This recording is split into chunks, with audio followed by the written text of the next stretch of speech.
Salut à toutes et à tous. Nous allons faire un autre exemple dans cette fameuse section 2.5 où ce qu'on va, à partir d'une fonction, calculer son domaine, identifier et calculer les limites importantes.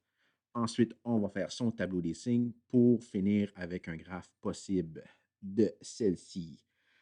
Donc, allons-y. Donc, notre fonction à étudier, c'est la racine carrée de x divisé par x moins 1. On veut, bien sûr, tout d'abord calculer le domaine.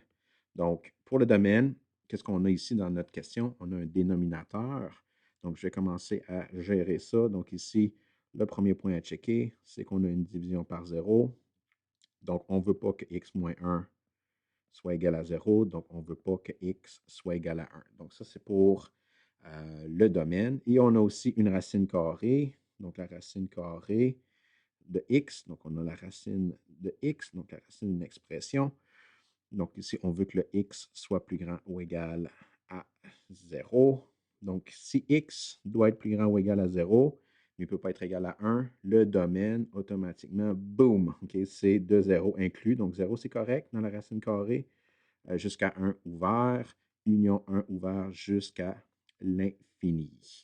Donc, ça, c'est pour le domaine de la fonction. Maintenant, on va identifier, on va définir et calculer, ou estimer si on utilise la méthode numérique, les limites importantes de f. Donc, c'est toujours fait à partir du domaine. On regarde les points ouverts. Mon domaine a 3 points ouverts. Faites attention, ici, 0, c'est inclus. Si je me demande ce qui se passe à 0, vous avez juste besoin d'évaluer la fonction à 0. Donc, mon premier point ouvert, c'est à gauche de 1. Le deuxième, c'est à droite de 1. Et le dernier, c'est à l'infini. L'ordre n'a pas d'importance, mais vous devez définir et calculer ces 3 limites importantes-là. Donc, je me suis donné 3 tableaux. Le premier tableau va être le tableau pour la gauche de 1, le deuxième pour la droite de 1 et le dernier pour l'infinité. Donc, si je suis à la gauche de 1, je vais choisir 0.9, 0.99, 0.999. À la droite de 1, je vais choisir 1.1, 1.01 et 1.001. Et pour l'infini, classique, 10, 100, 1000. Maintenant, la seule chose que j'ai besoin de faire, c'est d'évaluer ma fonction racine de x sur x moins 1 à ces valeurs-là. Donc, pour le premier tableau, donc, bien sûr, moi, j'ai déjà tout calculé. Donc, boum! OK, donc, la valeur de la fonction à 0.9, c'est moins 9.48. À 0.99, c'est moins 99.49. Et à 0.999, je suis à moins 999.49. Donc, ces valeurs-là se rapprochent de quoi? Donc, mon guess pour ma limite, quand x se rapproche de 1 de la gauche, c'est moins l'infini. Les chiffres deviennent de plus en plus gros, négativement, sans borne inférieure.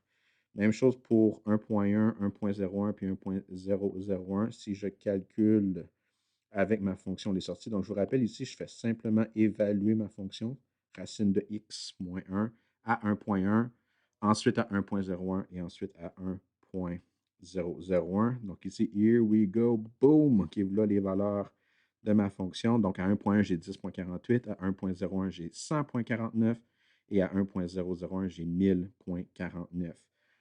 Donc, ces valeurs-là deviennent de plus en plus grandes. Donc, mon guess ici, ma limite quand x tend vers 1 plus, va être plus l'infini. Donc, quand vous êtes autour d'un nombre, si vous obtenez plus ou moins l'infini, donc à gauche de 1, je descends sans cesse à moins l'infini. À droite de 1, je monte sans cesse à plus l'infini. Je peux déjà conclure ici, là, visuellement, qu'est-ce qui se passe. OK, donc, visuellement, je sais que ma fonction f de x a une asymptote verticale à x égale à 1. Pourquoi x égale à 1? Parce que je sais qu'autour de 1, mes limites explosent aux infinis. Maintenant, pour mon guess de ma limite à l'infini, donc je vais évaluer ma fonction à 10, à 100 et à 1000.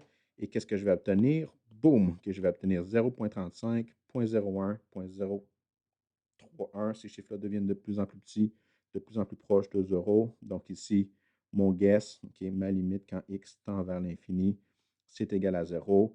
Donc visuellement ici, je peux dire que je vais avoir fortement, j'ai des grosses chances que je vais avoir une asymptote horizontale à y égale à 0. Donc, 3 limites importantes à calculer, OK? Puis j'ai fait ça, je les ai guessées, OK, avec la méthode numérique en construisant un tableau. Je vous rappelle que tous les tableaux, lorsque vous utilisez la méthode numérique, doivent contenir 3 valeurs de X et vous devez évaluer bien sûr 3 fois minimalement pour avoir une bonne conclusion. Peut-être plus au besoin, mais au moins 3. Donc maintenant, on va construire le tableau des signes de notre fonction. Hem, donc, on sait déjà avec le domaine que notre fonction crash à 1. Donc, on a déjà cette information-là. Donc, toutes les fois où que ça crash, tout aussi bien les écrire. On sait que ça crash aussi pour les valeurs strictement négatives à cause de la racine, mais je ne vais pas inclure les valeurs strictement négatives dans mon tableau.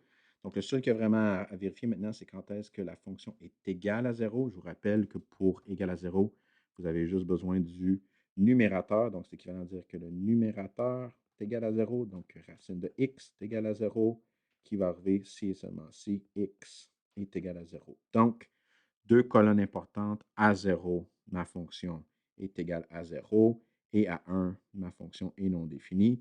Puis je vais me demander qu'est-ce qui se passe entre, donc entre 0 et 1, et après 1, donc de 1 à l'infini. Donc, j'ai juste besoin d'évaluer. Donc, par exemple, je choisis une valeur entre 0 et 1. Supposons que je prends, disons, 0,5.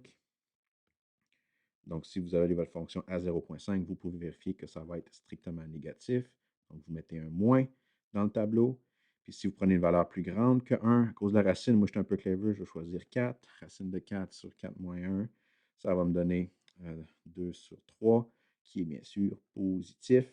Donc, mon signe est positif. Donc, ma fonction va commencer. Oups, j'ai écrit 1 ici, là, je vais écrire 0. Désolé, vous ne le verrez pas, là, mais à 0, ma fonction va 0. OK. Donc, à 0, ma fonction est 0. Donc, elle croise ou elle commence sur l'axe des X.